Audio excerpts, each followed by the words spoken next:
હા તો મિત્રો, હું મોજીલા વિજયભાઈ આવી ગયા ઉમરાળા સમૂહ લગ્નમાં. અને પછી અમે તો આ બધું જોયું તો જાનૈયા અને જાનડીઓ હાટું જમવાનું બનાવી રહ્યા હતા. અભી મજા આયેગા ના ભીડો. હા, ને પછી અમારા ગામના ડાયાલાલ પાણી પીને ઘાયમ ઘા ગાડીઓ ઉભા રહી ગયા હો. હોય ના ભાત તા તો પાળિયાદોળા બાપુનું આગમન થયું એટલે અમે ઉપડી ગયા શણગારેલો રથ લઈને બાપુને લેવા. અને પછી તો મામાદેવ ગ્રુપના સ્વયંસેવક મેહુલભાઈ પોતે ટ્રેક્ટર લઈને સેવા કરવામાં ઉપડ્યા. હે ભગવાન તેરી લીલા અપરંપાર હે. અમારા ગામના જાનૈયા તો એટલા મોજમાં ને કે આજે તો મફતનું જમવાનું મળવાનું છે. અને જાનમાં આવ્યો જાનૈયા તો બધા ફૂલ એન્ટ્રીમાં હતા. પછી તો આ બધું બાપુ હારું હારું ભાષણ કરતા એટલે આપણે ઘડી સાંભળવા ઉભા રહી ગયા. દીકરી દુખી હોય, કોઈ પણ આપણાને ડિલિવરી પ્રસૂતિ થઈ હોય, કોઈ વસ્તુ પોતી વડે ન હોય તો 5-25 રૂપિયા એમાં આપો. તમે મુદ્રા, ફિલ્મ, ગુટકા, એમાં દારૂ, મદિરામાં મૂકી દો અને એક સનાતન ધર્મના ચીલા ઉપર આવી અને આ સનાતન ધર્મના એક ગર્વને જય જયકાર કરી અને સમૂહ લગ્ન તેમજ કોઈ પણ ભગીરથ કાર્યની અંદર ઉદાર હાથે ફાળો આપતા રહ્યો. તમે 100 રૂપિયા આપશો, 200 રૂપિયા આપશો.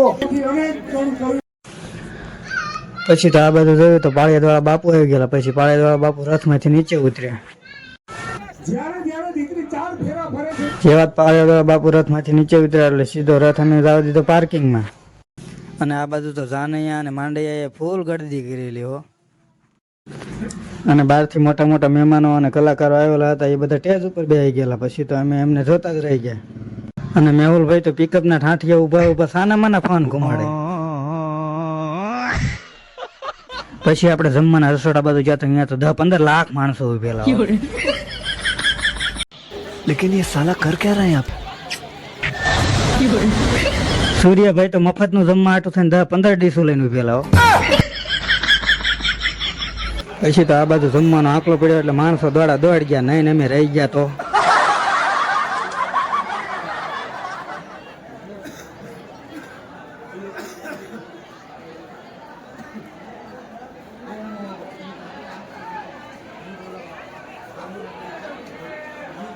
અને જયંતિભાઈને એમ થયું નહીં હું શૂટિંગમાં આવી જઈશ તો એટલે સાના માના દોડીને વાંસળી ઉપર ચડી ગયા. પછી તો જયંતિભાઈને બહુ ભૂખ લાગેલી એટલે એક હાથ વિજયભાઈને ખંભે અને એક હાથ ગીસામાં રાખીને એવા સાના માના ઉભા રહી ગયેલા ને હો. તા તો આ બધું મજા હતા પણ વિજયભાઈ મફલક ઝાલીને પાછા વાળ્યા હો.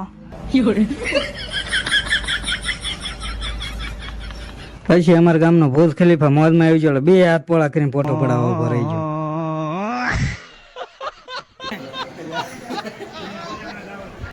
પછી તો આ બાજુ ઘનશ્યામભાઈ માસ્તર ને કિશનભાઈ પેંડાવાળા ત્રણે ડીસું ગોતતા ગોતતા આવ્યા. પછી અમે કીધું આ બાજુ ડીસું છે. પછી આ બાજુ જમવામાં ડાળ ફૂટી એટલે વિનુભાઈ ડોલ ઉપર ડોલ ડાળ ફરવા માંડ્યા. પછી વિજયભાઈને ભૂખ લાગી એટલે વિજયભાઈ ડીશ લઈને મને કીધા વગર સાના માના ડીશ લઈને ઉપડ્યા. ત્યાં તો આ બાજુ ટેગાભાઈ કરે 2 ડીશ શાક રોટલી ખાઈને નીકળ્યા. એમને એમ થયું એક ડીશે નહીં થાય. પછી વિજયભાઈને બહુ ભૂખ લાગી ગઈ એટલે કોઈ ભાડા નહીં અંધારે લાઈનમાં ઉભા રહી જાય.